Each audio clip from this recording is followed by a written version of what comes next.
السلام علیکم ورحمۃ اللہ وبرکاتہ، نحمده ونصلی علی رسولہ الکریم، اما بعد فاعوذ باللہ من الشیطان الرجیم، بسم اللہ الرحمن الرحیم، رب اشرح لی صدری ویسر لی امری واحلل عقدۃ من لسانی یفقہوا قولی۔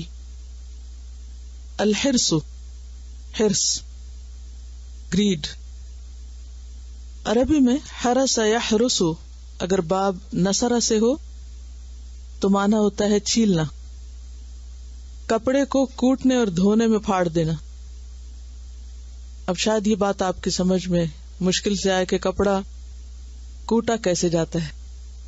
تو جب لوگ ہاتھ سے کپڑا دھوتے تھے زیادہ تر، تو پھر وہ ہاتھ سے صاف کرنا مشکل ہوتا ہے، تو پھر وہ ایک ڈنڈا ہوتا ہے تو اس سے اس کو مار مار کے کوٹ کوٹ کے اس کو صاف کرتے ہیں، اور بعض اوقات وہ اتنے زور کا مار دیتے ہیں کہ اس چوٹ سے کپڑا پھٹ بھی جاتا ہے۔ تو وہ جو پھٹتا ہے کپڑا وہ عام پھاڑنے کی طرح نہیں ہوتا، بلکہ وہ بیچ میں ایک چھوٹا سا ہول سا بن جاتا ہے۔ زخم کے چھیلنے کے لیے بھی آتا ہے، کپڑا پھٹنے کے لیے۔ ہر سا بیسیکلی کہتے ہیں زخم کو جو کچھ کھال کو پھاڑ دے۔ بعض زخم ایسے گہرے ہوتے ہیں کہ جس سے کھال پٹ جاتی، اور حرس یحرس باب سمع سے ہو تو معنی ہوتا ہے لالچ کرنا۔ اسی سے لفظ حریصہ ہے صاد سے۔ سخت بارش جو زمین کو صاف کر دے۔ تو اب دیکھیے کہ ان تمام لفظوں میں ایک چیز کامن ہے، اس مادے کی مختلف شکلوں میں ایک چیز کامن ہے، اور وہ کیا؟ شدت، اور کسی چیز کے اندر اتنا چلا جانا، اس ایکسٹریم پہ جانا کہ اس چیز کو نقصان پہنچ جائے۔ مثلا کپڑے دھونے میں اس کو اتنا کوٹنا کہ وہ پھٹ جائے، زخم اتنا چلنا کہ وہ گڑا بن جائے، اور اسی طرح بارش اتنی برسے کہ زمین جو ہے وہ اس کے اندر چھوٹے چھوٹے گڑھے بن جائیں، یا بالکل اس کے اوپر جو کچھ ہے وہ سب صاف ہو جائے۔ تو اسی سے آپ حرص کا معنی سمجھ سکتے ہیں۔ تو حرص کہتے ہیں بنیادی طور پر زیادہ کی طلب، ملے ہوئے پہ راضی نہ ہونا، اور مسلسل زیادہ کی کوشش میں رہنا، اور ہو مور اینڈ مور، کسی حد پہ جا کے نہ رکنا۔ اور یہ دراصل قناعت کی ضد ہوتا ہے۔ قناعت کیا ہوتا ہے؟ کہ جو ملا ہے اس پر راضی ہے، مطمئن ہے، پرسکون ہے۔ زیادہ کی کوشش کرے انسان، لیکن جو ہے اس کو نہ بھولے، اس کو قناعت کہتے ہیں۔ لیکن حرص کیا ہے؟ کہ جتنا بھی مل جائے وہ تھوڑا ہی ہو انسان کے لیے، اور اس سے زیادہ کی خواہش کرے۔ انسان کی جو مادی ضروریات ہیں ان کے 3 درجے ہوتے ہیں۔ مادی ضروریات کے 3 درجے۔ نمبر 1 ضرورت، مثلا کھانے پینے کے لیے، سونے کے لیے، رہنے کے لیے مختلف چیزوں کی ہمیں ضرورت ہوتی، اس کے بغیر ہم جی نہیں سکتے۔ دوسرا درجہ ہوتا ہے راحت، کہ ایسا کھائیں کہ جس کو کھا کے مزہ آ جائے، سکون آ جائے۔ سونے کی جگہ ایسی ہو کہ جس پہ بہت پرسکون سو سکے، کپڑا ایسا پہنا ہو کہ جو آپ کو سکون دے، یعنی ہر چیز میں راحت، آرام۔ یہ ضرورت کا اگلا درجہ ہے۔ اور اس سے بھی آگے ایک اور درجہ ہے، اور وہ ہے تعیشات کا، لگژری۔ ایک ہے نیڈ، ایک ہے نیسیسٹی، اور پھر دوسری ہے راحت، دوسرا درجہ کمفرٹ کا، اور تیسرا درجہ لگژری کا۔ عموماً کیا ہوتا ہے؟ سب سے پہلے انسان اپنی ضروریات کے لیے ہاتھ پاؤں مارتا ہے۔ جس کے پاس کچھ نہیں ہوتا وہ اسی میں جان مار رہا ہوتا ہے کہ کچھ کھانے کو مل جائے، پیٹ بھر جائے، کچھ پہننے کو، تن ڈھانپنے کو مل جائے، کہیں رات گزارنے کی جگہ مل جائے۔ لیکن جب انسان کو یہ مل جاتا ہے تو پھر کیا ہوتا ہے؟ وہ کہتے تھوڑا سا اچھا ہو جائے، اچھے کی تلاش میں، بہتر ہو جائے۔ معمولی پکانے پہ راضی نہیں، معمولی پہننے پہ راضی نہیں، معمولی گھر پہ راضی نہیں. پھر انسان کیا کہتا ہے؟ تھوڑی سی ایفرٹ اور لگائے اور ان سب چیزوں کو عمدہ بنا لے. پھر اس کے بعد وہاں بھی نہیں رکتا. بھئی ایک سٹینڈرڈ کی ہر چیز ہو گئی، گزارا ہو رہا ہے اور کمفرٹیبل گزارا، جسے ہم عام طور پہ کہتے ہیں نا کمفرٹیبل لیونگ، ٹھیک چل رہا ہے سب.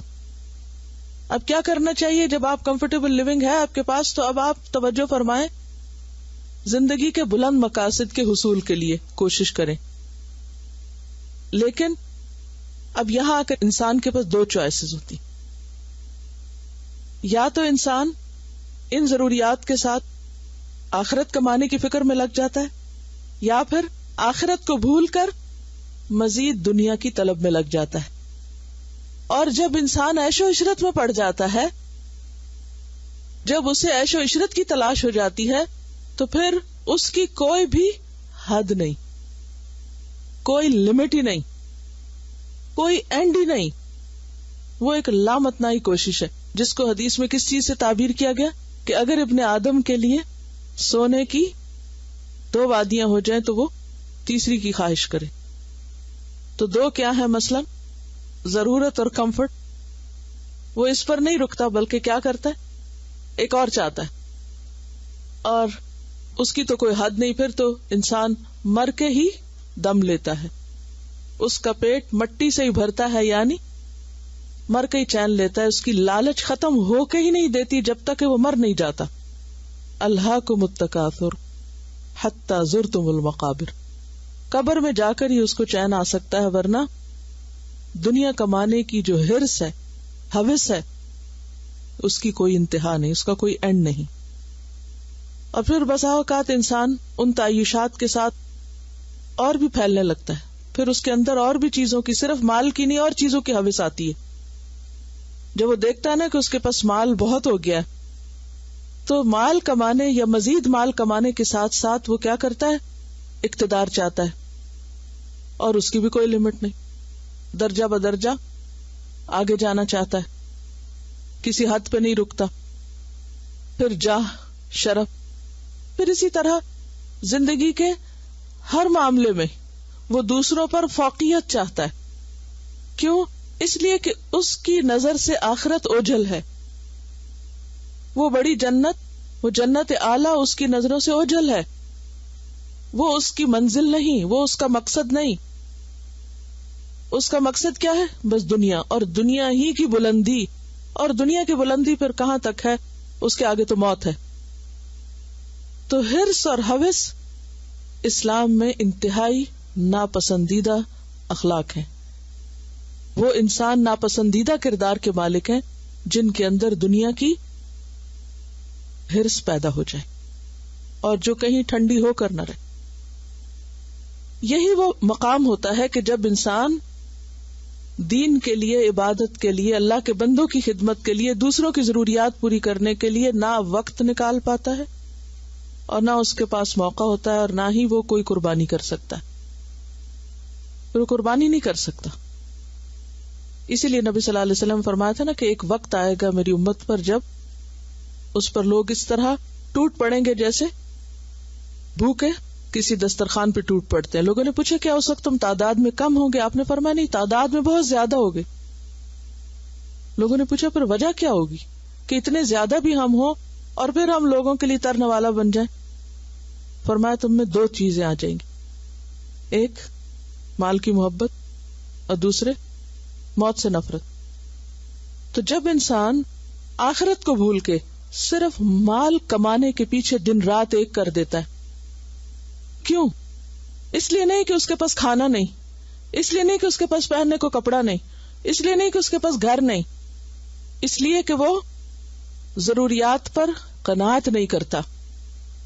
چلے کسی حد تک ضروریات سے آرام تک بھی مباح ہے، منع نہیں، لیکن جب ایک کمفرٹیبل لیونگ ہے انسان کے پاس تو پھر کیوں نہ اپنے باقی وقت کو کسی اعلی مقصد کے لیے استعمال کرے.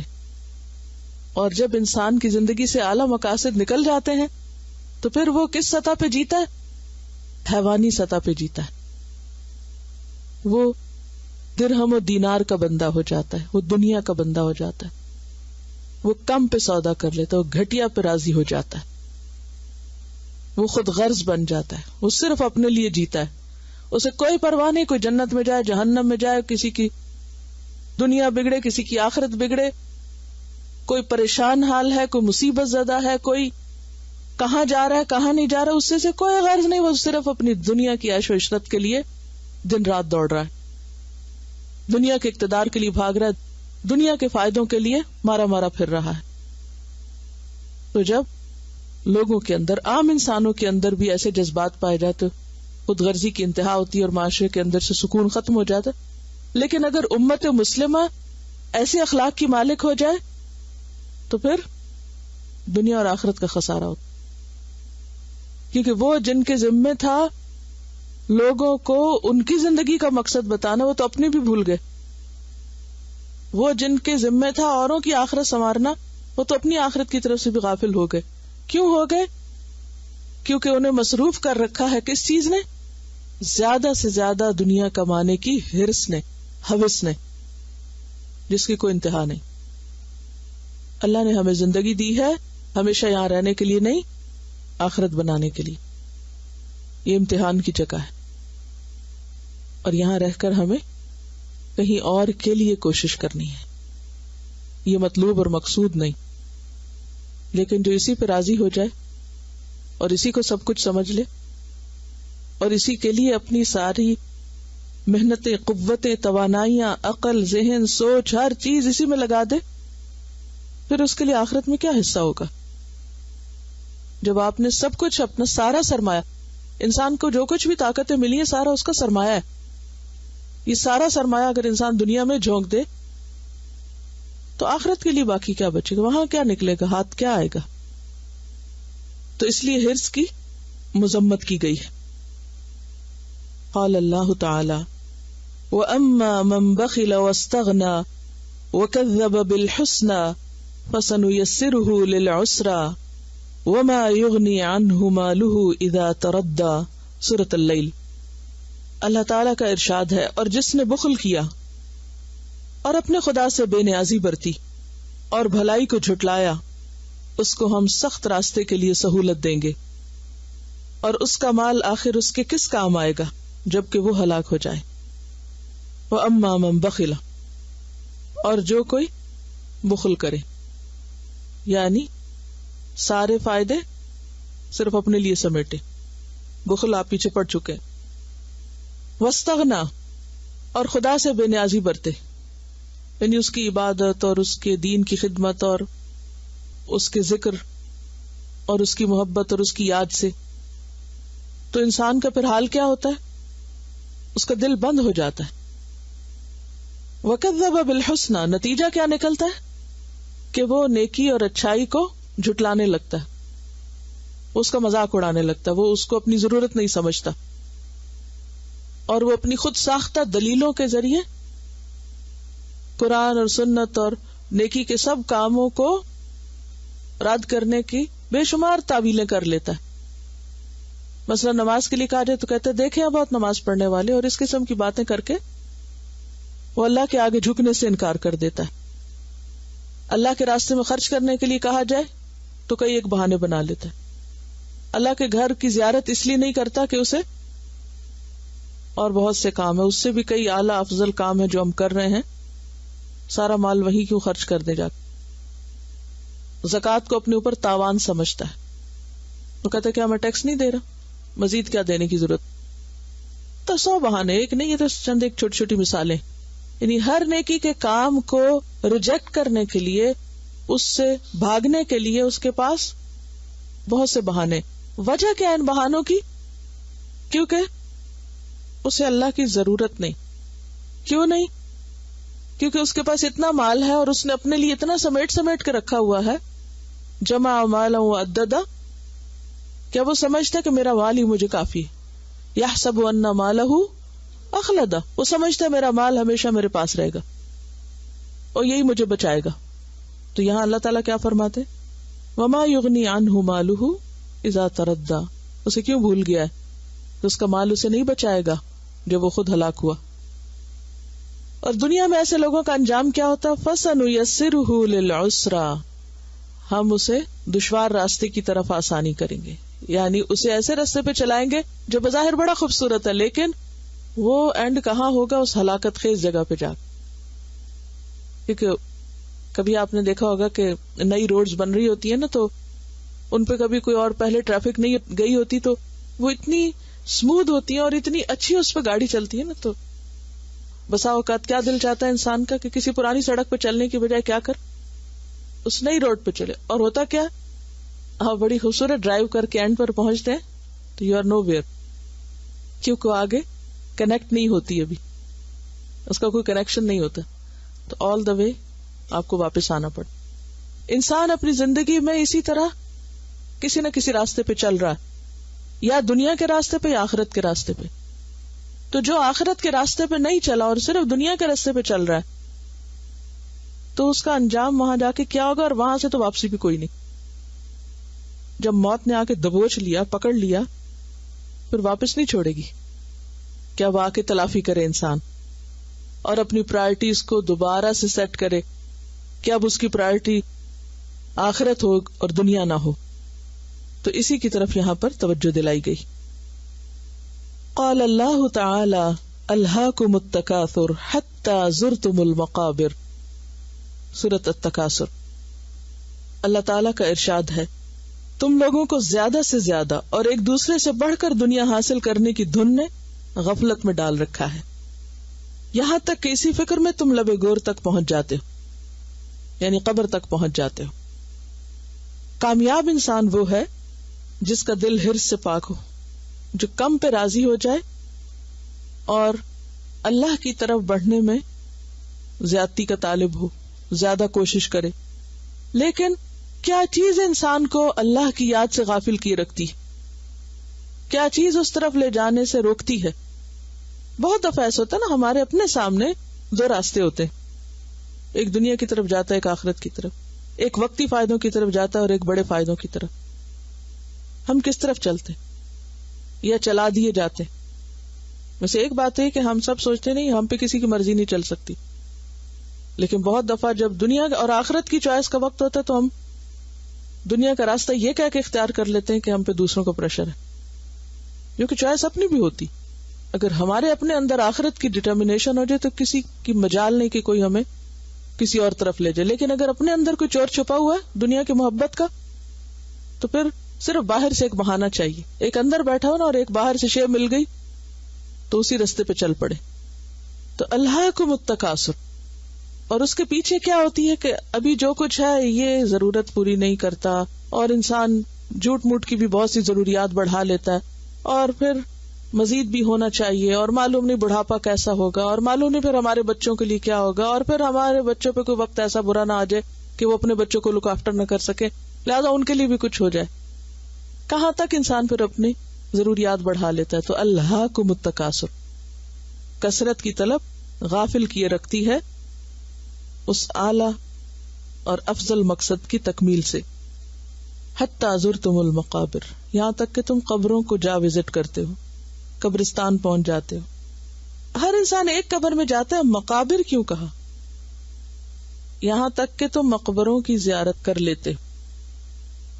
اگر آپ کبھی قبرستان جائیں تو دیکھیں تو وہ بھی ایک بستی ہے نا، وہ بھی ایک شہر ہے، ہول سٹی، وہ بھی ایک دنیا ہے. وہاں بھی لوگ ساتھ ساتھ سو رہے ہیں. یعنی تم زندہ لوگوں کے شہر سے اٹھ کے قبر والوں کے شہر میں جا پہنچتے ہو، تم بھی انہی میں مل جاتے ہو. اور وہاں انسان خود نہیں پہنچتا نا، بہت سے لوگ ساتھ لے کے جاتے ہیں نا.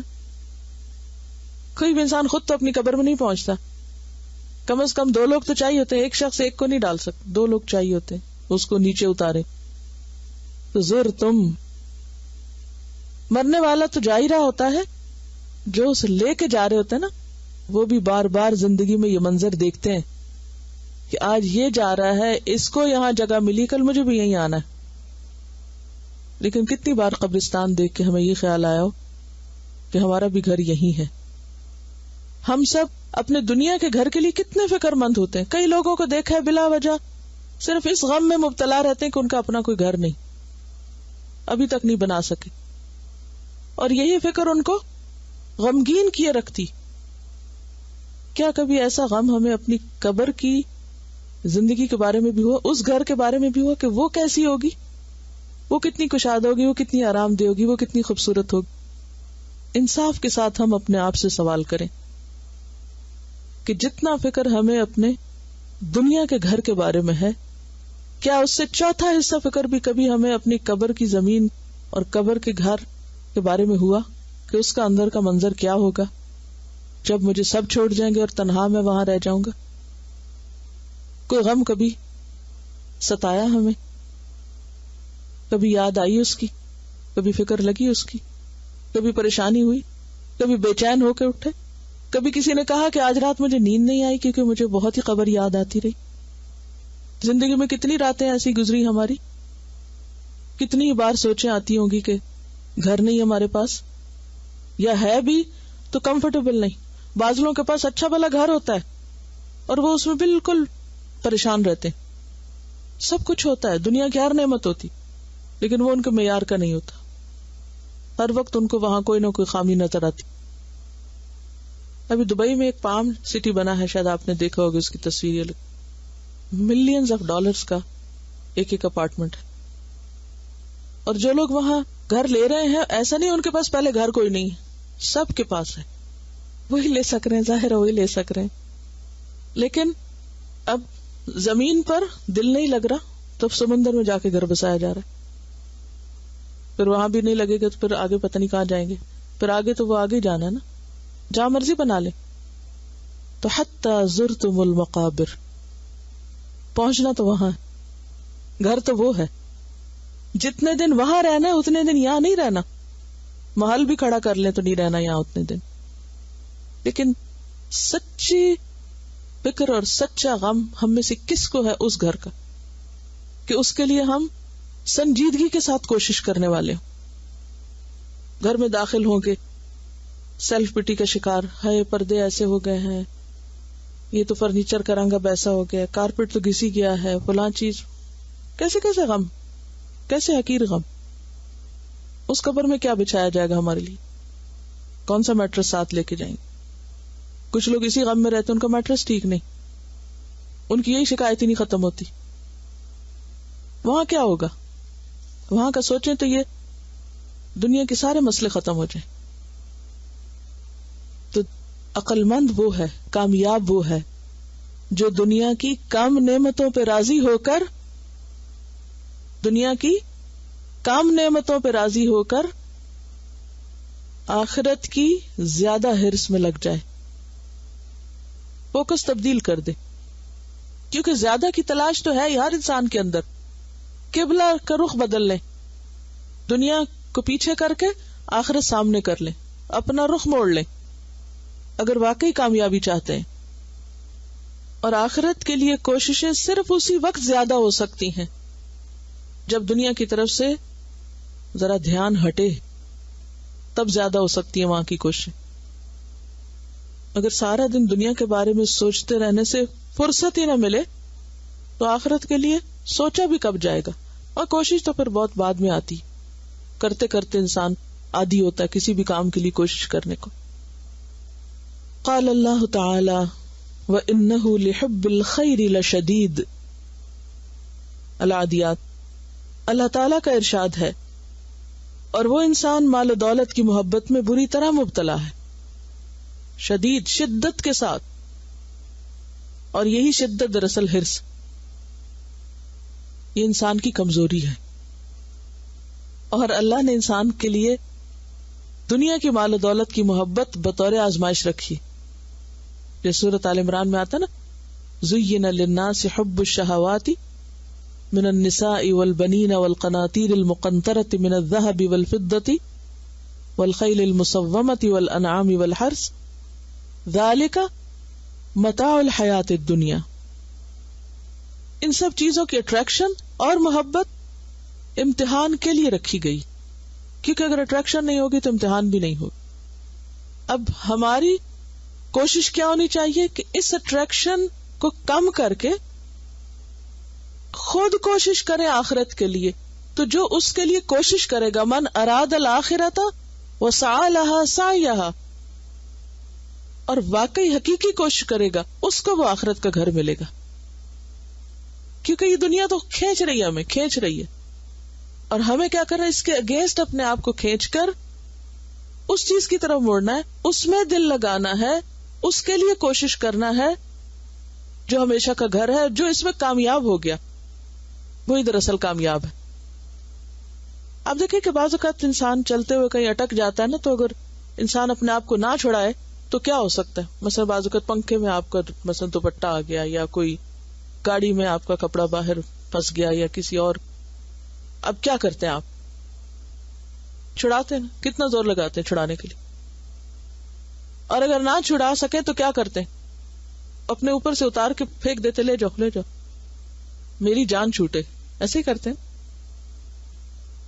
دنیا ہمیں اسی طرح اپنے اندر پھانس رہی ہے، کھینچ رہی ہے، لپیٹ رہی ہے. تو کیا کرنا ہوگا؟ یا تو چھڑا لیں اپنا آپ، یا پھر چھوڑیں اس کو اور اس کی طرف توجہ کریں جو واقعی نجات کی راہ. کیونکہ اگر دنیا کوشش سے حاصل ہوتی تو آخرت کوشش کے بغیر کیسے حاصل ہو سکتی؟ اس کے لیے بھی اتنی ہی شدید کوشش کرنی پڑے گی، اور آخرت سے بھی شدید محبت کرنی پڑے گی. کیونکہ محبت ایک ایسی چیز ہے نا جو انسان کے ہر جذبے پہ حاوی ہو جاتی، ہر چیز اس سے چھڑا دیتی. تو جب تک انسان آخرت کی محبت میں اسی طرح شدید نہ ہو جائے جس طرح وہ دنیا کی محبت میں شدید ہے، تو وہاں کے لیے ویسی کوششیں کر نہیں سکتا. آپ نے دیکھو کہ جس چیز کی آپ کے دل میں محبت ہوتی ہے اس کو پانے کے لیے آپ آخری درجے کی کوشش کرتے ہیں، ہر ممکن کوشش کرتے ہیں. آخرت کی چونکہ وہ محبت نہیں ہمارے اندر، لہذا اس درجے کی کوشش بھی نہیں. ہم کہتے رہتے ہیں مگر اس درجے کی کوشش نہیں. تو ہمارے سامنے دونوں چیزیں، دونوں راستے ہیں. چوائس ہمیں دی گئی، انتخاب ہمارا ہے کہ نمبر 1 کیا اور نمبر 2 کیا ہے. عن انس قال قال رسول اللہ صلی اللہ علیہ وسلم یحرم ابن آدم وتبقى منه اثنتان الحرص والامل رواہ احمد. سیدنا انس رضی اللہ عنہ سے روایت ہے کہ رسول اللہ صلی اللہ علیہ وسلم نے فرمایا، ابن آدم بوڑھا ہوتا جاتا ہے مگر 2 چیزیں اس میں باقی رہتی ہیں، حرص اور امید. انس رضی اللہ عنہ سے روایت ہے، قال انہوں نے کہا، قال رسول اللہ صلی اللہ علیہ وسلم، رسول اللہ صلی اللہ علیہ وسلم نے فرمایا، یحرم بوڑھا ہو جاتا ہے، انتہائی بڑھاپے کے لیے آتا ہے. شیخ حرم ابن آدم، آدم کا بیٹا یعنی آدم کا بچہ یعنی انسان بوڑھا ہو جاتا ہے. وتبقى اور باقی رہتی، منہ اس سے، اثنتان 2 باتیں. یہ 2 باتیں نہیں ختم ہوتی، یہ جوان ہو جاتی. کون سی؟ الحرص، حرص، والعمل اور امید، طمع. یعنی انسان بوڑھا ہوتا جاتا ہے لیکن اس کا دل نہیں بوڑھا ہوتا، دل جوان ہی رہتا ہے. اور دل میں پائی جانے والی حرص و ہوس اور طمع وہ برقرار رہتی ہے. یعنی دنیا کی محبت ایسی چیز ہے جو بچوں سے لے کر بوڑھوں تک برابر، ہر ایج میں انسان کے لیے یہ مسئلہ باقی رہا ہے. ہر انسان اس کمزوری کا شکار رہا ہے. ہمارا جسم زندگی گزرنے کے ساتھ ساتھ کمزور ہو جاتا ہے، ہمارے اعضاء کمزور ہو جاتے ہیں، ہمارے دماغ میں کمزوری آ جاتی ہے، نگاہوں میں آ جاتی، کانوں میں، سننے کی قوت، بولنے کی، ہر چیز میں انسان کم ہوتا جاتا ہے. لیکن اندر کی جو حرص و ہوس ہے وہ کمزور نہیں پڑتی. یعنی کبھی بھی انسان اپنے آپ کو اس سے محفوظ نہ سمجھے. یہ انتہائی خطرناک علامت ہے کہ جو مرنے کے دن قریب آ رہے، ویسے تو سب نہیں مرنا ہے. آپ دیکھیے کہ ہماری زندگی کی مثال ایک دن کی طرح ہے. جیسے دن کا ایک سویر کا حصہ ہوتا ہے، دوسرا دوپہر ہوتا ہے اور تیسرا شام ہوتا ہے. ایک انسان کی عمر کا سویر کا حصہ کیا ہے؟ اس کا بچپن. جوانی کیا ہے؟ دوپہر. خوب عروج پہ وقت ہوتا ہے.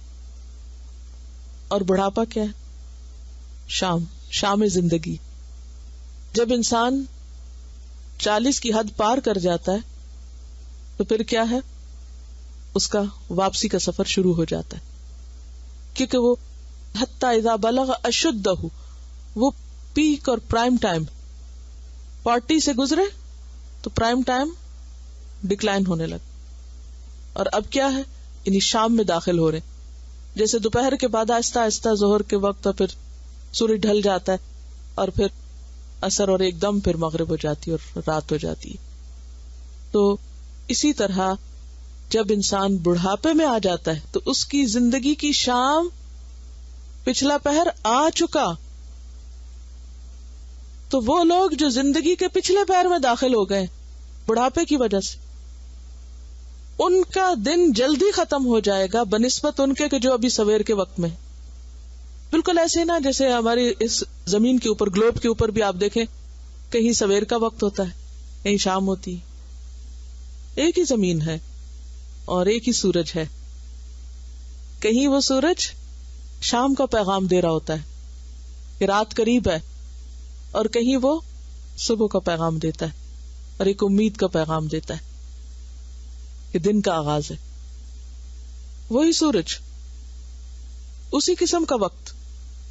سورج اندر باہر ہے, ایک طرف نکل رہا ہے تو اندر باہر ہے, ایک طرف ڈوب رہا ہے تو اندر باہر ہے. لیکن بیک وقت دو اینڈز پر رہنے والے لوگوں کی فیلنگز بالکل مختلف ہوتی. ایک بالکل فریش اور ہوپ فل, اور دوسرا مغرب کی ایک ڈپریشن کسی کیفیت میں. اب جس کی شام ہو گئی ہے وہ تو تھوڑی دیر میں غروب ہو جائے گا, اور جس کی ابھی صبح ہے وہ تھوڑا وقت گزار کے, لیکن شام وہاں بھی ضرور ہوگی. اب ہم سب کو سوچنا چاہیے کہ ہم کہاں کھڑے, اور کوئی بھی اس دھوکے میں نہ رہے کہ ابھی میری تو فجر ہے, یہ سویر ہے. جن کی شام ہے ان کی بھی کبھی سویر تھی, اور وہ شام میں پہنچ گئے تو ہم سب بھی پہنچنے والے. فکر اس بات کی کرنی چاہیے کہ اس شام کے وقت سے بھرپور فائدہ اٹھا لیں. اسی لیے اللہ سبحانہ وتعالیٰ کا ارشاد ہے والعصر ان الانسان لفی خسر. عصر کا وقت گواہ ہے, قسم کھا کے فرمائے انسان خسارے میں, جلد واپسی ہے. فکر وہاں کی کرو, لیکن اس کا حال کیا ہے کہ وہ ابھی بھی بہت ہوپ فل ہے, جیسے سویر کے وقت والا ہوپ فل ہوتا ہے. عمل باقی ہے, ابھی کہتا نہیں ابھی ہے نا وقت, ابھی تو میں آئی لک اسمارٹ, آئی ایم فٹ, کچھ نہیں ہوتا, میں تو بہت سے جوانوں سے جوان ہوں.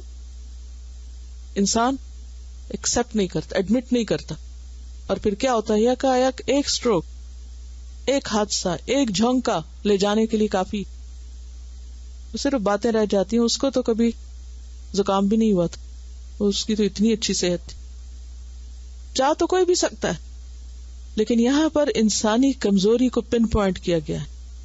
انسان عمر کے کسی بھی حصے میں پہنچ جائے, لیکن اس کے اندر کی لالچ اور ہرس اور دنیا سمیٹنے کی فکر اور شدت اور امید کہ ابھی اور بھی اس کو بہت کچھ یہاں مقام بنانا اور کمانا ہے, وہ نہیں ختم ہوتا, جس کے نتیجے میں آخرت کے لیے وہ کام کرتا ہی نہیں, وہ کوشش کرتا ہی نہیں جو اس کو کرنی چاہیے.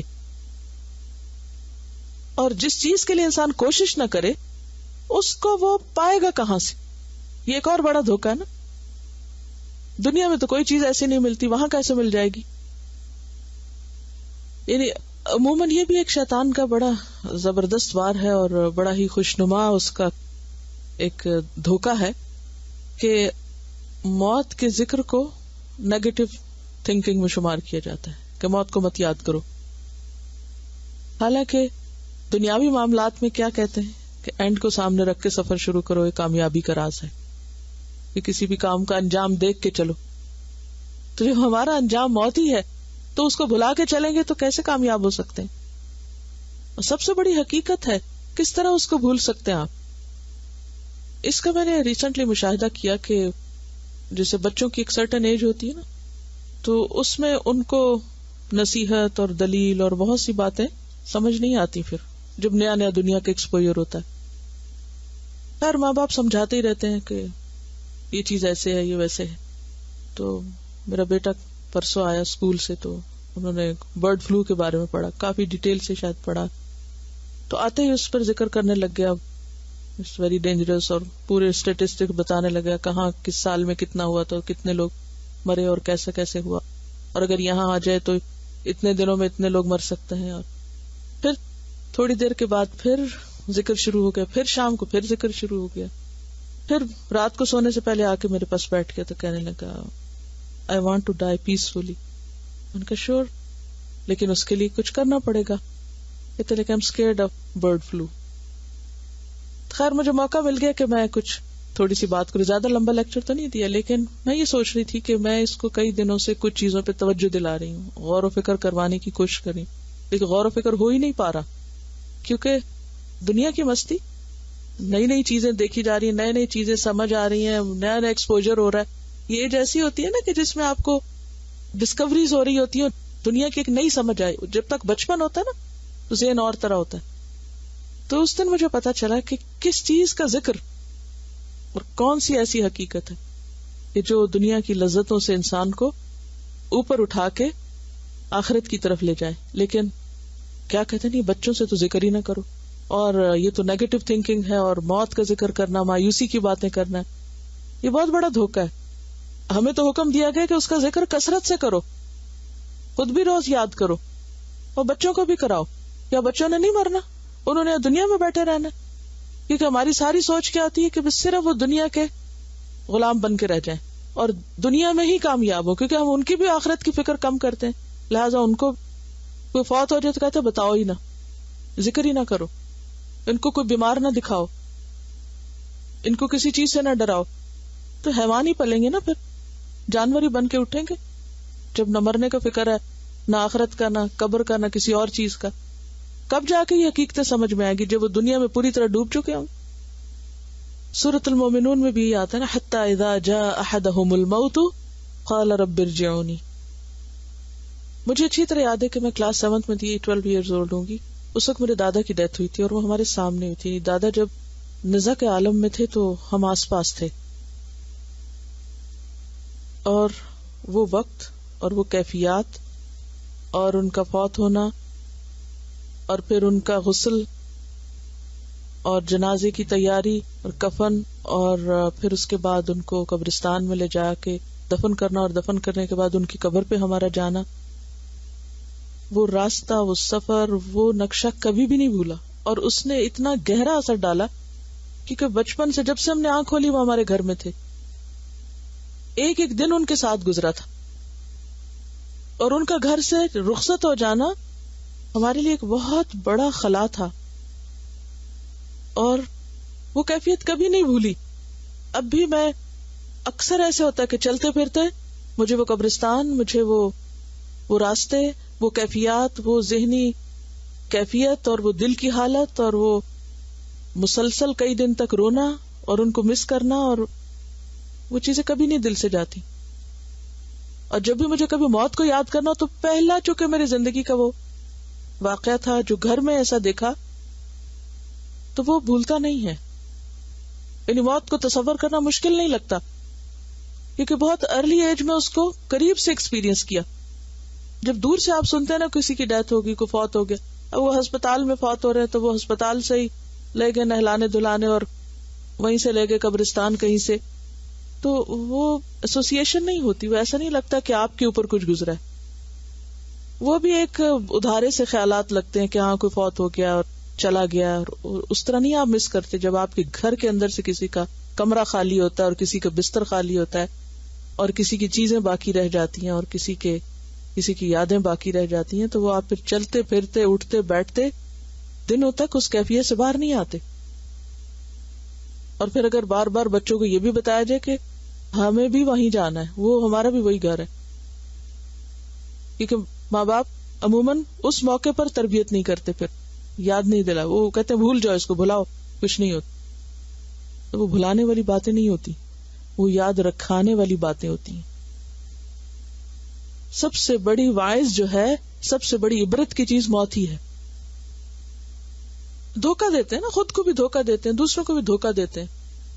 کسی بھی حقیقت کو نہ ماننا کیا ہے کسی بھی چیز کو ایکسپٹ نہ کرنا، خود کو دھوکہ دینا.